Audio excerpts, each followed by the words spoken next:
اب میں یہ چاہتا ہوں کہ یہ جو نون لیگ پروپیگنڈا کر رہی ہے کہ عمران خان فوج کے خلاف ہے، ذرا سنیں کہ ان کے لیڈرز نے فوج کے خلاف کیا باتیں کی، اور میں چاہتا ہوں میڈیا اس کو دکھائے تاکہ پتہ چلے کہ یہ جو لوگ آج اقتدار میں بیٹھے ہیں اور یہ ہر روز پروپیگنڈا کہ کسی طرح تحریک انصاف اور فوج کی لڑائی ہو جائے، ذرا یہ سنیں کہ انہوں نے فوج کے متعلق کیا باتیں کی تھی۔ جنرل قمر جاوید باجوہ صاحب، آپ نے ہماری اچھی بھلی چلتی حکومت کو رخصت کروایا، ججوں سے زور زبردستی سے فیصلے آپ نے لکھوائے۔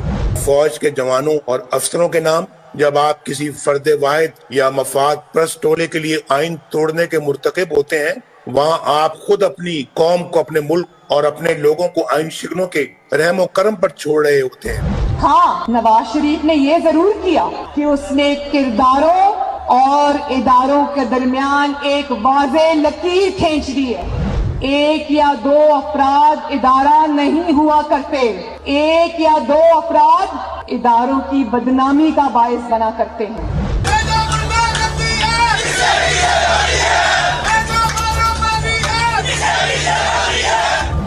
جو شخص اس قسم کی کارروائیوں میں ملوث رہا ہو اس کا احتساب ہونا چاہیے، اس کو بلکہ اتنے بڑی ان کی گلیئرنگ چیزیں شاید 73 سال کی تاریخ میں کبھی نہیں ملتی، تو اب تو ان کا احتساب ہونا چاہیے۔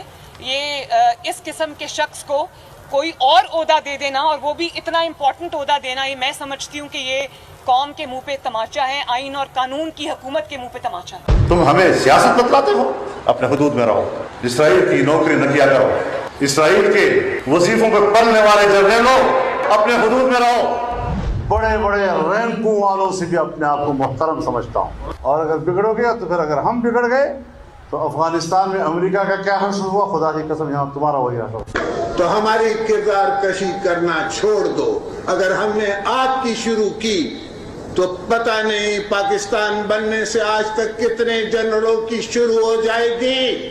بیٹی بھائی وہ ایکیوزڈ ہیں، ان کی لسٹ لے کے جس نے ہم نے پریس کانفرنس کی تو آپ کی اینٹ سے اینٹ بڑھ جائے گی۔ ابھی نندن کی کیا بات کرتے ہیں؟ چیف آف آرمی اسٹاف تشریف لائے، پیر کانپ رہے تھے، پسینے ماتھے پہ تھے۔ سن لیا پشاور، میں اس لیے یہ بتا رہا ہوں کہ یہ وہ لوگ ہیں جو ہمیں کہہ رہے ہیں کہ ہم اپنی فوج کے خلاف ہیں۔ فوج بھی میری، ملک بھی میرا۔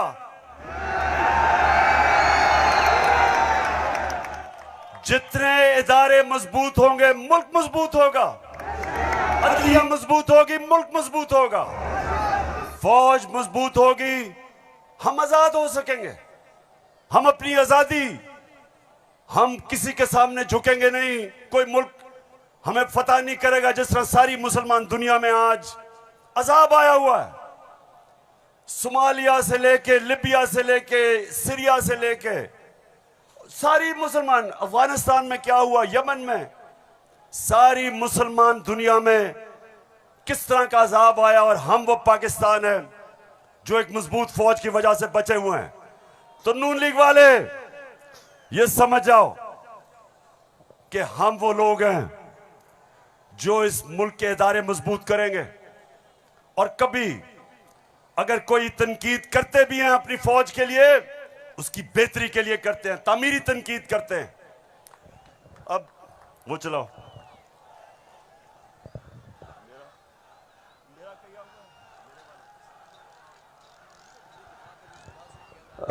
یہ بڑا امپورٹنٹ ہے، میں اپنی ساری قوم کے سامنے کہنا چاہتا ہوں۔ دیکھیں، ایک تو جو فوج کا ادارہ ہے کبھی اس کے خلاف بات نہ کریں، کیونکہ فوج ایک ایسی چیز ہے جو اگر ہماری فوج نہ ہوتی تو یہ ملک میں نہیں رہنا تھا۔ عمران خان سے زیادہ اس ملک کو ضرورت پاکستانی فوج کی ہے، اور ہمیں ہمیشہ اس ادارے کو اس کی مضبوطی کے لیے ہمیں بات کرنی چاہیے۔ اور ہمارے جو دشمن ہیں وہ مسلسل اس کو اٹیک کرتے ہیں، بلکہ یہ دونوں جو prime minister, ex prime minister اور پریزیڈنٹ، وہ زرداری اور نواز شریف، ان دونوں نے اپنی فوج کو انڈرمائن کرنے کی کوشش کی ہے۔ یہ جب گورنمنٹ میں بھی تھے انہوں نے انڈرمائن کیا اس کو. انہوں نے گورنمنٹ میں رہتے ہوئے وہ ڈان لیگز کیا تھی. ڈان لیگز وہ ہندوستان کے ساتھ کہہ رہے تھے کہ جی ہماری فوج کی وجہ سے ہم دوستی نہیں ہو رہی. اور جو میمو گیٹ تھا وہ کیا تھا, وہ امریکنوں کو کہہ رہا تھا زرداری اپنے حسین حقانی کے ذریعے. جی شکریہ. میں اس لیے آپ کے سامنے یہ رکھ رہا ہوں کہ یہ میں آج سے نہیں کہہ رہا, یہ میں ہمیشہ سمجھتا ہوں. اور آج تو ہے ہی 6 سپٹمبر. پشاور مجھے ابھی بھی 6 سپٹمبر یاد ہے. میں اس وقت اسکول میں تھا اور مجھے یاد ہے جب کہ لاہور کے پاس ہندوستان کی فوج آئی اور جو وہاں جس طرح کی ہمارے گھروں میں بمباری کی آواز آ رہی تھی, تو مجھے تو بڑی اچھی طرح 6 سپتمبر یاد ہے. اور مجھے یہ بھی یاد ہے کہ ساری قوم تب کھڑی تھی اپنی فوج کے ساتھ. اب دوسری چیز میں یہ چاہتا ہوں کہ آپ سب دیکھیں کہ جوڈیشری کے خلاف یہ نون لیگ نے پاکستان کی عدلیہ کے خلاف کیا باتیں کی ہیں, ذرا یہ ضرور دیکھیں, پھر میں آپ اگلی بات کرتا ہوں. اس طرح بینچ فکسنگ بھی ایک جرم, اس پہ بھی 100 موٹو. فضل الرحمان دیکھ لیں کتنا غصہ چڑھا ہوا ہے اس کو. سارے فیصلے ایک ہی جج کرے گا, جیسے لگتا ہے کہ اس کا جج نہیں ہے, اس کی پارٹی کا رکن ہو. جب بینچ بنا تب سے لے کر آج تک کے فیصلے تک انصاف ہوتا ہوا نظر نہیں آ رہا تھا. اپنے ایک شخص کی وجہ سے آج آئین کی تشریح کو میں فرق ڈالا جا رہا ہے. اپنی مرضی سے آئین کی تشریح کی جا رہی ہے. فل کورٹ اس لیے نہیں بنایا گیا کہ اگر فل کورٹ بن جاتی تو آج کا فیصلہ مختلف ہوتا. موجودہ بینچ ہے اس میں جو معزز جج صاحبان بیٹھے ہیں, ان جج صاحبان کا ہمارے متعلق جو ان کے خیالات ہیں ان سے بھی کوئی نہ واقف نہیں ہے, نہ ہم نہ واقف ہیں. اور اس کے بعد ہر وہ کیس جس کا فیصلہ ہمارے خلاف آنا ہو اس بینچ کا جو ہے وہ وہی حصہ ہوتے ہیں. اور اب تو یہ بات پہلے سے جو ہے وہ پریڈکٹ ہونے لگی ہے. جو صحافی وہاں سپریم کورٹ کی کارروائی کو کور کرتے ہیں تو وہ پہلے سے جب بینچ بنتا ہے یا کوئی کیس جاتا ہے تو وہ پہلے سے بتا دیتے ہیں کہ اس کے اوپر فلاں بینچ بنے گا. اگر کچھ لوگ غیر جانبدار نہیں ہوں گے, اگر اس کے سہولت کار پیچھے نہیں ہٹیں گے تو ہمیں بتا دیں ملک کون چلائے گا. سپریم کورٹ کے ججز نے پیچھے بینڈ کر کے اپنے آپ کو کبھی ادھر کہ نہیں شاید ان کو سمجھ نہیں آئی, شاید ان کی طرف پیغام نہیں پہنچا, وغیرہ وغیرہ وغیرہ کر کے ان کو ہاتھ نہیں لگایا. ان کو تو مطلب یہ ہے کہ ان کو کون سی دیوار پہ لگایا. تو جس طرح میچ فکسنگ ایک جرم ہے, اس طرح بینچ فکسنگ بھی ایک جرم. جب بیل کا فیصلہ ہونے والا ہوتا تھا, جیل میں اس دن خبر ملتی تھی کہ 3 ہفتوں کے لیے بینچ ڈیزالو ہو گیا, نیا بینچ, یا کوئی جج چھٹی پہ چلا گیا. جاتا نہیں تھا, بھیجا جاتا. قاضی فائز عیسیٰ صاحب کے معاملے میں مائی لارڈ شپ سے یہ پوچھنا چاہتے ہیں کہ وہ آپ کے بردر جج تھے نا, آپ نے کیا کیا؟ تو پھر ہماری بات نوٹ کر لو, ہم ہر اس عدالت کا اور اس جج کا گھراؤ کریں گے جو تمہارے اس گندے اور گھٹیا ایجنڈے کو پروان چڑھانے کے لیے اپوزیشن کے خلاف جو ہے اقدامات کرے گا. چیف سیکرٹری صاحب, آپ کو اس بات کا جواب دینا پڑے گا. آپ نے ادھر ہی رہنا ہے, آپ کے بچوں نے بھی ادھر ہی رہنا ہے. کمشنر لاہور صاحب, آپ نے بھی ادھر رہنا ہے, آپ نے سروس بھی کرنی ہے. اس لیے آپ کو یہ چاہیے تھا کہ آپ اس غیر قانونی عمل کے آگے دیوار بنتے اور اسے بجا لانے سے انکار کرتے. اعلیٰ عدلیہ کے ججز پارٹی بن کر اگر چیف جسٹس وہ زبان استعمال کریں گے جو عمران خان کنٹینر پہ چڑھ کے کرتا تھا, تو اس زبان کا وہی جواب ملے گا جو نواز شریف کے سیاسی مخالفین کو دیا جاتا ہے. آپ کون ہوتے ہو کسی کی توہین کرنے والے؟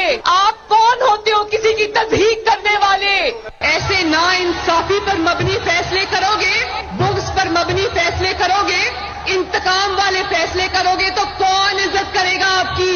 پھر توہین عدالت لگا دیتے ہو. 5 ممبر بینچ نے سیاسی پارٹی بنا دیا پوری عدلیہ کو اور اس کو مسلم لیگ نون کے سامنے لا کے کھڑا کر دیا. کیا بتاؤ, ملک کی سب سے بڑی عدالت کی اس سے بھی بڑی توہین ہو سکتی ہے کوئی؟ ہم آپ کی عزت کرنا چاہتے ہیں, آپ بھی تو اپنی عزت کرواؤ. تو جسٹس عظمت سعید صاحب جو ہے ان کو کون نہیں جانتا, پرسنلی ذاتی طور پہ اثر انداز ہو کر انہوں نے جے آئی ٹی بنوائی. بدنام زمانہ جے آئی ٹی کو آج تک واٹس ایپ. میں صرف آپ کو یہ تھوڑا سا سیمپل دکھا رہا ہوں کہ کس طرح کا یہ اپنے پاکستان کی عدلیہ کے خلاف کیا زبان استعمال کی گئی ہے. اور میں اپنا آپ کو بتا دوں، آج سے 26 سال پہلے جب میں نے سیاست شروع کی تو اس کو انصاف کی تحریک کا، آزاد عدلیہ کے لیے سب سے پہلے ہم کھڑے ہوئے. جیل میں واحد سیاسی لیڈر تھا جو آزاد عدلیہ کے لیے جیل میں گیا. 2008 کی الیکشن بوائیکاٹ کی اپنی عدلیہ کے لیے.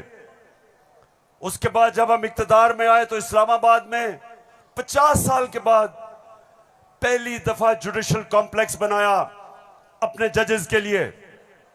میں یہ اس لیے آپ کو کہہ رہا ہوں کہ جو قانون کی بالادستی، رول آف لا، کوئی معاشرہ آگے نہیں بڑھ سکتا جب تک وہاں انصاف نہیں ہوتا، اور انصاف دیتی ہے عدلیہ. اس لیے ہم نے ہمیشہ اپنی عدلیہ کی عزت کی ہے. یہ جو نون لیگ کے لوگ ہیں جو آج جس طرح کی زبان استعمال کر رہے ہیں، سوشل میڈیا پہ اٹیک کر رہے ہیں اسلام آباد کے چیف جسٹس کو، یہ کبھی، میں آپ کو یہ بتا رہا ہوں کہ میں نے کبھی اپنی پارٹی کو اجازت نہیں دی کہ عدلیہ کو اٹیک کرے، کیونکہ آخر میں انصاف ہوگا تو ملک میں خوشحالی آئے گی، اور انصاف عدلیہ دیتی ہے. مجھے بڑا جناب انہوں نے کہا کہ دیکھیں عمران خان نے کوئی بڑی غلط زبان استعمال کر دی. میں آپ سب کے سامنے آج یہ کہنا چاہتا ہوں کہ میں اپنی عدلیہ کی عزت کرتا ہوں، لوور کورٹس کی عزت کرتا ہوں. وہ لوور کورٹس جو عام انسانوں کی خدمت کرتے ہیں، اور مشکل حالات میں اگر ایک میجسٹریٹ زیبا کے خلاف ایسے لگا کہ میں نے کوئی سخت زبان استعمال کی، اس کی وجہ تھی میں شہباز گل کو دیکھ رہا تھا، اس کے اوپر تشدد ہوا، اس کو جس کو کہتے ہیں کسٹوڈیل ٹارچر، اس کو حوالات میں بند کر کے تشدد کیا گیا، ننگا کیا گیا. اور اس کی جب ہم نے